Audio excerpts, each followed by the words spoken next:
यह कहानी एक दिव्यांग राजा की जिसके राज्य में कोई भी परेशानी या समस्या नहीं थी। सभी लोग उस राजा से बहुत खुश थे और ऊपर वाले से धन्यवाद करते थे कि इतने अच्छे राजा को उनकी ज़िंदगी में भेजे हैं।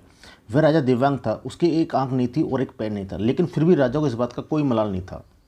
एक दिन राजा अपने महल के गलियारे में घूमते हुए अपने पूर्वजों की लगी तस्वीर को देख रहा था और सोच रहा था कि मेरे पिताजी इतने सूरवीर थे, उनके पिताजी इतने सूरवीर थे, हमें इतने सूरवीर खानदान में जन्म लेने का मौका मिला। यह ऊपर वाले का धन्यवाद है। राजा ने सभी चित्रों को देखते हुए आखिरी चित्र तक पहुंचा और फिर उस खाली जगह को देखा तो वह बहुत चिंता में पड़ गया, क्योंकि उसको मालूम था कि यहाँ जो तस्वीर लगेगी वह उसी की लगेगी। लेकिन राजा को इस बात की चिंता नहीं थी वह मर जाएगा, चिंता इस बात की थी कि जो पेंटिंग लगेगी वो कैसी लगेगी। राजा का एक आंख और एक पैर ना होने की वजह से वह चिंता में पड़ गया और सोचने लगा कि इस गलियारे में इतनी शानदार पेंटिंग लगी हैं, लेकिन जब मेरी एक आंख और एक पैर ना होने की वजह से मेरी तस्वीर सबसे ख़राब लगेगी और सबसे भद्दी दिखेगी।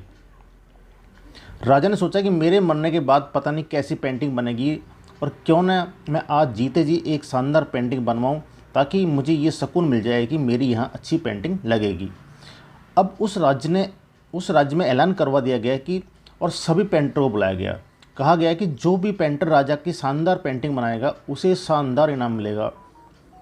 अब सभी पेंटर राज्यों में आए और उन पेंटर को पता था कि अगर शानदार पेंटिंग बनेगा तो इनाम शानदार मिलेगा।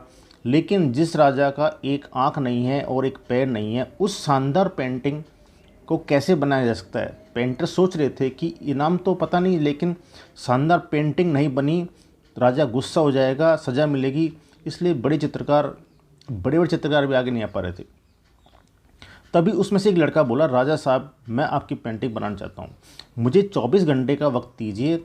अब सभी बड़े बड़े पेंटर हैरान हो गए कि ये लड़का क्या पेंटिंग बनाएगा, और अगर राजा को पेंटिंग पसंद नहीं आई तो इसे सज़ा ज़रूर मिलेगी। राजा बोला ठीक है, आप बना के लाइए। अगले दिन वह लड़का तस्वीर बनाकर लाने वाला था और दरबार पूरी तरह से भर चुका था। लोग दूर दूर से देखने के लिए आए थे कि वह लड़का कैसी पेंटिंग बनाकर लाएगा। अब लड़का जब उस राजा की पेंटिंग बनाकर लाया तो लोग आश्चर्यचकित रह गए।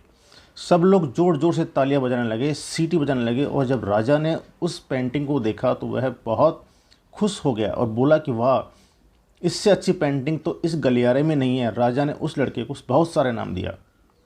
अब आप सोच रहे होंगे कि उस राजा की पेंटिंग बनी होगी जिसकी एक आंख नहीं और एक पैर नहीं, कैसा पेंटिंग बना होगा। उस तस्वीर में लड़के ने उस राजा को एक घोड़े पर सवार किया।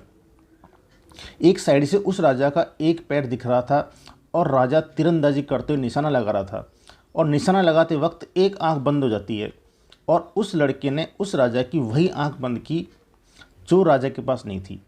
इस तरह से उस लड़के ने राजा को निशाना लगाते हुए घोड़े के ऊपर सवार दिखाया, जिससे एक आंख बंद और एक पैर दिखाया, और इतना शानदार पेंटिंग बनाया कि वह अब तक की सबसे सर्वश्रेष्ठ पेंटिंग थी, बेस्ट पेंटिंग थी अब तक की। उस लड़के के सामने भी चुनौती थी, संकट था, लेकिन उस सकारात्मकता का मतलब पॉजिटिव का साथ नहीं छोड़ा उसने। ज़िंदगी में आप जिस भी मुकाम पर हो, जिस संकट में फंस जाएं, जिस भी स्थिति में हो, अगर अपने आप को पॉजिटिव रखते हो, सकारात्मक रखते हो, तो आप यकीन मानिए उस संकट से आप बाहर निकल जाएंगे। ज़िंदगी में उम्मीद का साथ मत छोड़िए, क्योंकि जिसने उम्मीद का साथ छोड़ दिया तो फिर ज़िंदगी उसका साथ छोड़ देती है। हर पल सकारात्मक रहिए, खुश रहिए, ऊपर वाले के आशीर्वाद के साथ और अपने प्यार के साथ, अपनी अच्छी सोच, सच्ची मेहनत के साथ कर दिखाओ कि कुछ ऐसा कि दुनिया करना चाहे आपके जैसा। थैंक यू दोस्तों।